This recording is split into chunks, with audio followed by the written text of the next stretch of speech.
అందరికీ షలో ప్రార్థన.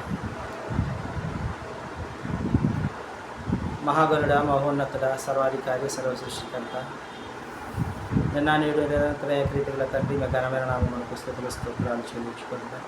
తండ్రి, నీ యందు భయభక్తులు గల వారి పిల్లలను ఆశీర్వదించు వారవైన అదోనాయనికి స్తోత్రం.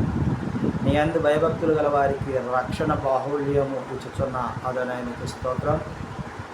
నీ యందు భయభక్తులు గల వారికి బుద్ధి జ్ఞానం సమృద్ధిగా ఇచ్చుచున్న అదోనాయనికి స్తోత్రం.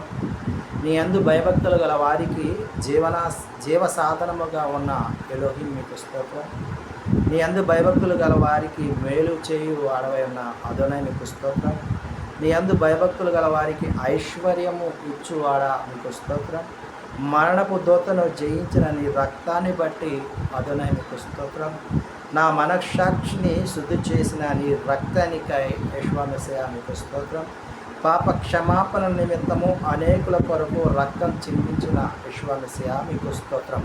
తండ్రి, ఈ ఉదయకాల సమయంలో నీ వాక్యమును ధ్యానించగలిగే శక్తిని, బలమును, జ్ఞానమును, అనుకూల సమయాన్ని మాకు అనుగ్రహించిన విధానం బట్టి మీకు వేలాది స్తుతులు స్తోత్రాలు చెల్లించుకుంటూ ఈ మా మనవలను మా రక్షకుడు, విమోచకుడు యెహోవా నామమున అడిగి పొందుకుంటున్నాం తండ్రి. ఆమేన్.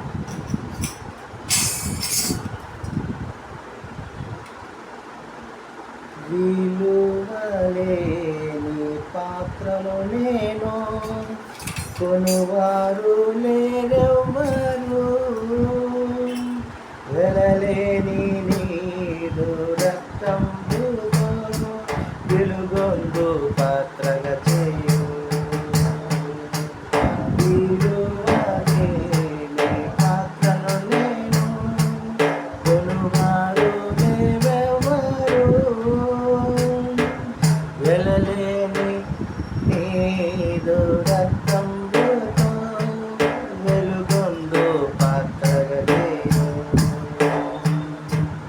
కుమ్మరి ఓ కుమ్మరి ఎరవుపతిదాయి, దిగటమన్నైన నా వంక చల్లగా చూడుమయ్యా, చల్లగా చూడుమయ్యా. నెహెమ్యా గ్రంథము 4వ అధ్యాయము 9వ వచనం నుంచి మనం ధ్యానించుకుంటున్నాం. నెహెమ్యా ప్రార్థన చేసి వారు కలత చెంది కలతపరచగా ఆటంకపరచాలని చూడాలని వారు చూస్తుండగా వారి భయం చేత గోడ యొద్ద రాత్రింబగళ్ళు కావలి ఉన్నట్లుగా ఈ అధ్యాయంలో చూస్తున్నాం.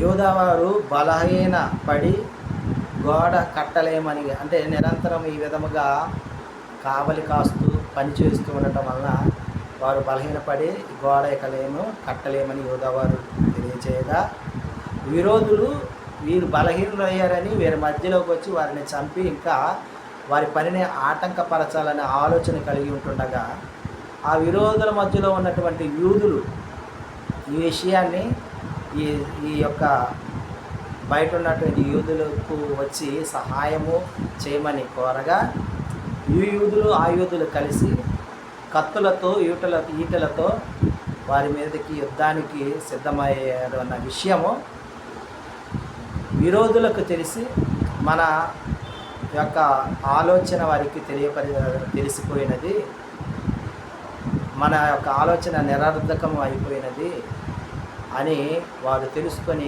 ఊరకుండగా, యూదులు గోడ వద్ద ఉన్న యూదులు, బరువులు మోయేవారు యూదులు వారి యొక్క ఒక చేతిలో ఆయుధము పట్టుకొని ఇంకొక చేతితో పని చేస్తూ వచ్చినట్లుగా చూస్తున్నాం. కట్టువారు వారి నడుముకి కత్తిని కట్టుకొని ఆ కట్టే పని చేసినట్లుగా చూస్తున్నాం. అలా చేస్తూ బాకా ఊదినప్పుడు మనము దూరంగా ఉన్నాము కాబట్టి ఆ బాకా ఊదగానే మనమందరము కూడుకొని మిగతా కార్యక్రమాన్ని, యుద్ధమైతే యుద్ధము, లేదంటే పని అయితే పని, ఏదైతే ఆలోచన దాన్ని పంచుకొని ముందుకు వెళ్దాము అనే విషయాన్ని వారు మరి మాట్లాడుకున్నట్లుగా చూస్తున్నాం. ఆ సందర్భముగా యావే మన పక్షముగా యుద్ధము చేయువాడు అనే మాటను, భయంకరుడు మన ఎలోహిం వారు మన పక్షమున యుద్ధం చేసేవారిగా ఉన్నాడు అన్న మాటను వారందరూ కూడా అధికారులతో, ప్రధానులతో, ఆ జనులతో నెహెమ్యా అన్నట్టుగా మనం ఈ అధ్యాయంలో మనము గమనించగలం. ప్రియ సహోదరి సహోదరులారా, వారు ఉన్న పని, చేసే పనిని వారు మానక ఒక చేతితో పనిచేస్తూ వారిని కాపాడుకోవడానికి ఒక ఆయుధాన్ని కలిగి ఏ విధంగా పనిచేశారో ఈ లోకములో మనము కూడా మన కష్టార్జితమైన పనిని, మన శరీరం, మన కుటుంబాన్ని మనం పోషించుకునే పని ఒక చేతితో చేస్తూ ఇంకొక చేతితో ఆయన యొక్క రక్షణను చేతపట్టుకొని, ఆయన ఆయుధమును, నీతిని, న్యాయమును చేతపట్టుకొని నడిచే వారంగా ఉన్నామని ఈ లేఖన భాగం ద్వారా ఎలోహిం వారు మనకు తెలియజేస్తూ ఉన్నారు. అంత మాత్రమే కాదు, ఆ రెండు పనులు చేస్తూ ఉన్నప్పుడు మాత్రమే యావే వారు, ఎలోహిం వారు మన పక్షమున యుద్ధము చేసేవాడని నెహెమ్యా గారు ఏ విధంగా తెలియజేశాడో ఈ దినమున నీకు నాకు మనందరికీ తెలియజేస్తున్నాడు. మన శారీరకమైన పని మనం చేయాలి, ఆత్మీయ పరముగా కూడా మన పని చేయాలి. ఒక చేతితో ఆ పని, ఒక చేతి ఈ పని చేస్తూ ముందుకు కొనసాగుతూ ఉన్నప్పుడు అదోనేవారు ఆ కష్టకాలములో, మనకు శ్రమల కాలములో, ఇబ్బందుల కాలములో మన పక్షంగా యుద్ధం చేసేవాడే ఉన్నాడని లేఖన భాగం సెలవిస్తుంది.